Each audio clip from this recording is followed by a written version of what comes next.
For our sample of a park from a lower-class neighborhood, we used Julian B. Lane Park. This park is across the street from a section of government housing and in between the West Tampa Boys and Girls Club and Tampa Preparatory School.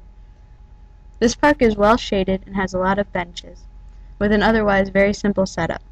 There are basketball, racquetball, volleyball, and tennis courts set up on either side of the sidewalk that runs through the park. Beyond the courts, the area on either side of the sidewalk opens up to fields with a simple playground set in stand.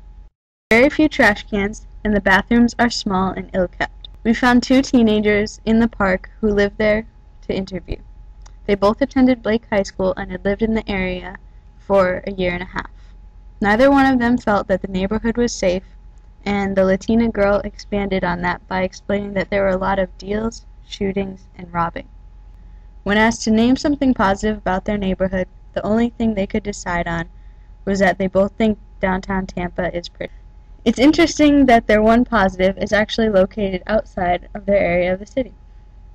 In the remainder of our time, we interviewed 3 young black women.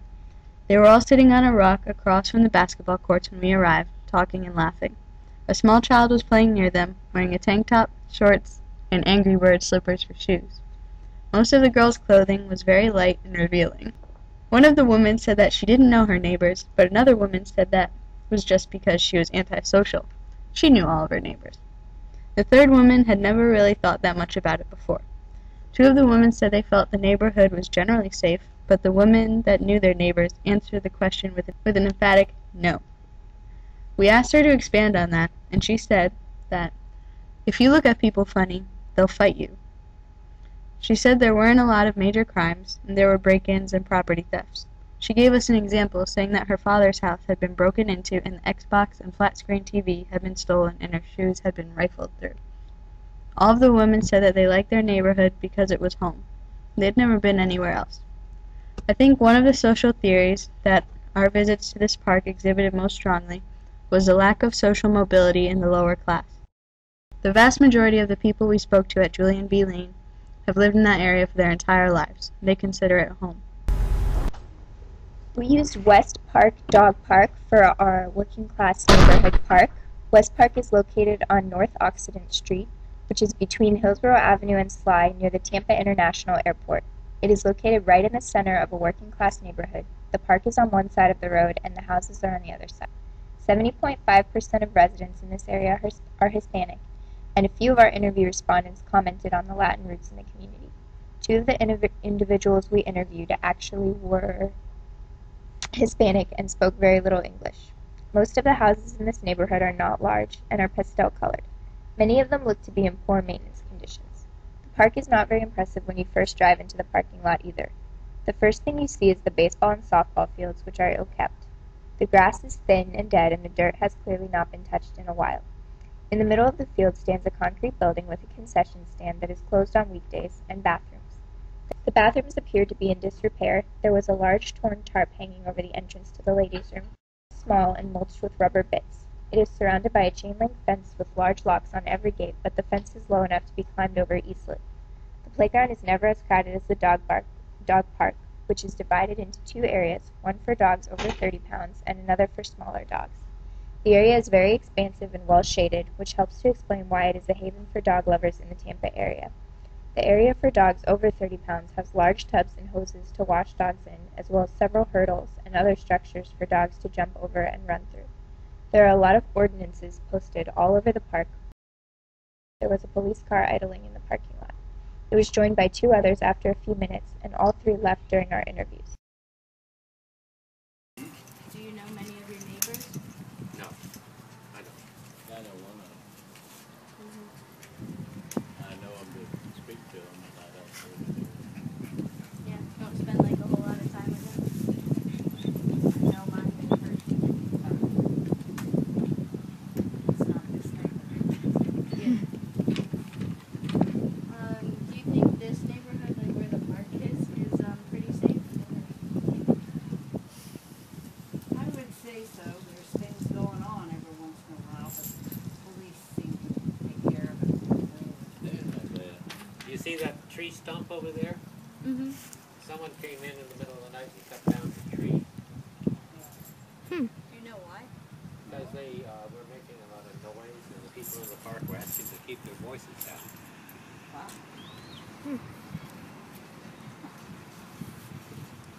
Do you think, like, have there been a lot of crime reports, like, besides the tree? Probably Somebody put vandalism. some poison in. Remember somebody threw some poison Well, in? they thought there was, it wasn't true. Breaking Trying to into give it to the dog. breaking into the things there every now and then, Yeah. the work cabinets.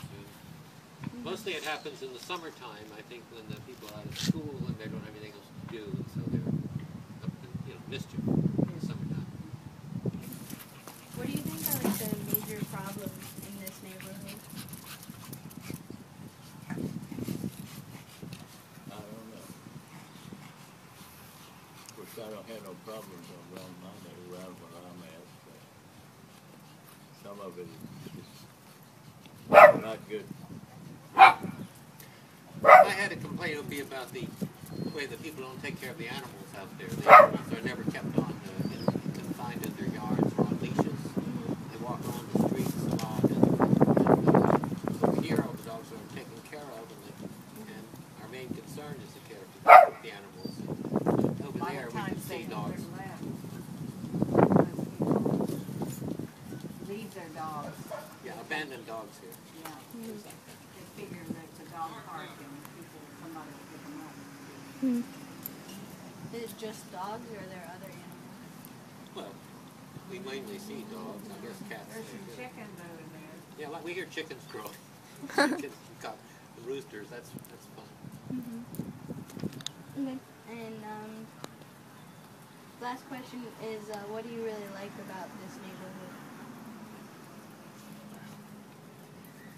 Latin American people are great. I enjoy the bodega and go to the restaurants. I enjoy the park. And all in all, it's a great place to be.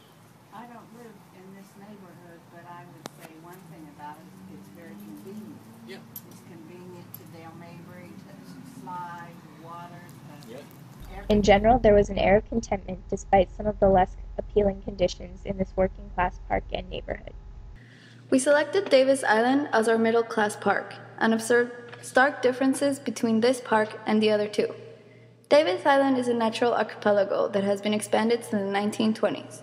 First intended as a private resort equipped with 3 hotels, a golf course, swimming pool, and an airport, Davis Island is now a quiet Davis Island is a quiet neighborhood. With only one entrance to the island, there is very little traffic, and there are plenty of people out and about, walking their dogs, jogging, cycling, and kids playing. The Davis Island Park is quite large. There are 2 baseball fields and a few batting cages to the side. In front of one of the fields, there is a large playground, with a large playset made of plastic. The surface of the floor is made of rubber, surrounded by grass and mulch. In front of the other field is a public swimming pool. Still in its original state, the Roy E. Jenkins Pool was built in 1929. It is a Roman-style pool and has been dubbed a historic Davis Island mark. The park is also part of the Majory Park Yacht Basin. The park marina has been awarded the Clean Marina. This means that the park has taken measures to maintain a clean and environmentally friendly facility. For the Davis Island Park, we interviewed 2 young people and 2 mothers, and 1 single father. All 4 of the people who were interviewed had a job that required a 4-year education or some sort of certification. Generally, people feel that the island is quite safe. None of them have ever seen anything bad happen. There is constant surveillance from the police. The community members and the geographical setting also provide some security. The father commented, "Because of the way the island is set up, where there is only one bridge entrance, not a lot of crime happens here." For our upper class parks, one of the parks we visited was Swan Park.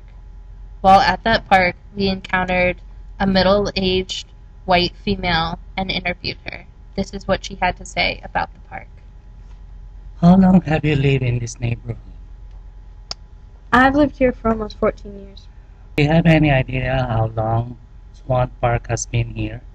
This park has been here since I moved here and it's never changed. How come the park is so bare? There is no playground at all. Well, there was a plan to build a playground here. It was the Raymond James family that would like to build a playground, but the Beach Park Home Association filed a petition not to go through with the construction of the playground. Do you know why? The residents love the old oak trees that are all over the park, and they don't want to cut down the trees just for a playground. So what's the predominant race in this park, or usually use this park? Mostly white racial background uses this park. The Beach Park community has a high percentage of white residents. Do you have any idea what is the percentage of African American who lives in this neighborhood and uses this park? About 2% of blacks live here, but I seldom see them here. I love this park, so I hang here almost every day with my dog. For the second park we visited in the upper class, we visited Palmacia Golf and Country Club. While there, we interviewed a middle-aged white woman, and this is what she had to say about the Well, thank you for accepting my invitation for interview about this private club. No problem. How long have you been a member of this club? About 5 years now. Is it just you who is a member? No, it's a family membership. It's actually my husband who is the primary member. Do you mind asking what does your husband do for a living? He's a lawyer. Are most members here are lawyers? Mostly business owners, doctors, lawyers, and some from other countries. They just come to the club and apply for membership? No. You need to have someone to sponsor you to join the club. Well, how much is the membership? Is it expensive? There are 2 types of membership, the golf club and the social club. We have the golf club status. 5 years ago, the initiation fee was $15,000. Then you have to pay the monthly dues of $500. How about the racial makeup of the club members? It's mostly white. Only 1% are African American and 1% other ethnic background, Chinese. Do you know most of the members of this club? About 70%.